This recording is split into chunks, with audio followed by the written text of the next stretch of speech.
Hi, I'm Mr. Anthony, an economics super tutor, as featured on the Straits Times and BBC. Many students often ask me, how can they score a distinction in economics? This is part 2 of my tips for students. To excel in this subject, students will first need to have a good knowledge of all the concepts and theories covered in the syllabus. They will need to have a good understanding of the fundamental content and grasp the key concepts, including definitions and diagrams. Students should also keep themselves updated on current affairs. They should be aware of global economic events, in particular, their effect on the Singapore economy.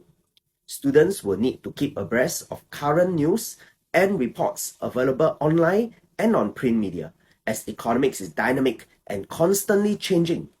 If they are able to quote up-to-date information or statistics in their examination scripts, their scripts will certainly stand out from the crowd.